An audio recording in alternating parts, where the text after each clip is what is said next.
Hi everyone. We're here at Samahita. I'm Jill, and this is the lovely Cher, who's going to be demonstrating headstand today. Now, headstand, a pose that we often find at the end of our practice. In most traditions, this is where we'll find it. Some start a little differently. And it was one of those poses that I somehow managed for the first 2 years or so, at least, of practice to avoid doing. My practice had to end. I needed to rush off to work. And a lot of that was really rooted in the fear that it brought up for me. Inverting, coming upside down, can bring about a source of fear.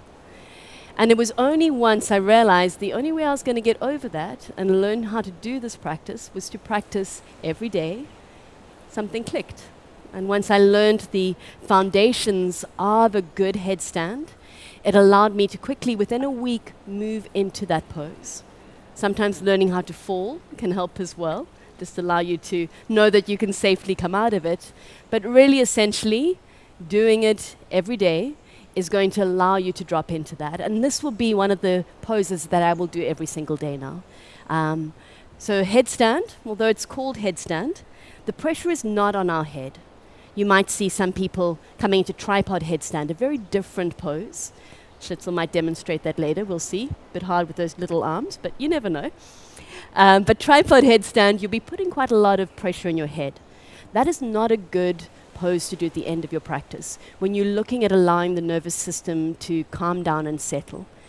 Whereas the traditional headstand, where we create a nice stable base through the arms, head softly resting like a keystone between the hands, that is a wonderful way to end our practice. Now, hopefully Schnitzel won't be getting too involved, but sometimes, as we all know in life, things happen. So Schnitz, move over to the side. And Cher is going to come and face towards me. And she's going to start by finding a really nice strong base here with the hand. So she's going to interlace her fingers. Good. And I'm going to try and pull these fingers apart. You'll notice that she's brought her two little fingers together. I really like to do that. You're also welcome to bring the fingers like this. Make sure they're not crossed over, but we want them one on top of the other so that you've got a nice solid line from that little finger all the way to the elbows. Okay? But then we want these hands to be well clasped. So if I try and pull her hands apart, I can't do. Okay, so then I know she's in a good space here now. She's going to bring her elbows down first. So bring the elbows down, hands lifted, and then laying her arms down. So now she can feel this really nice strong base from the elbows to the tips here of her fingers. Now we want to start by creating enough support through the shoulders so that when we come up, we're not collapsing into the head. So she's going to curl her toes underneath, keep that head up, and then just raise her hips up. So she's coming into a nice dolphin position here. You'll see beautiful curly hair here. I'm going to move out of the way just for a moment, but you can see that lovely straight line from the tips of her fingers all the way to the elbows. She's got support here through the shoulders. She's lifting up through the hips. You might find at the start it's helpful to bend your knees here. Good. And then press and straighten through those legs, really creating that strong, solid support through the shoulders. Great. So bring your knees down now, Cher. Excellent. So that's step number one. This might be some place that you actually stay for a little while, maybe a few days, maybe a few weeks to really build up the strength and stability in the shoulders. But once you can feel that nice solid shoulder support, we're going to move to the next stage. So once again, elbows come down, laying the arms down, nice solid base, curl toes underneath, raising the hips up. Beautiful. And then she's going to start to walk her toes a little bit closer. Now, she's got a lot of mobility here, so she can do this with her legs straight. You might find bending the knees helps at the start as you walk forwards. And then she's going to park her head into the space that she's created here between the hands. So the head is lightly resting here, like a keystone in an arch. And then you'll notice her hips are going to come so that they're kind of over the shoulders. And then she's going to draw one knee in and come back and draw the other foot in. Now this might be, and you can stay here for now, Cher, this might be where you stay for a while, working with bringing one foot and then the other in.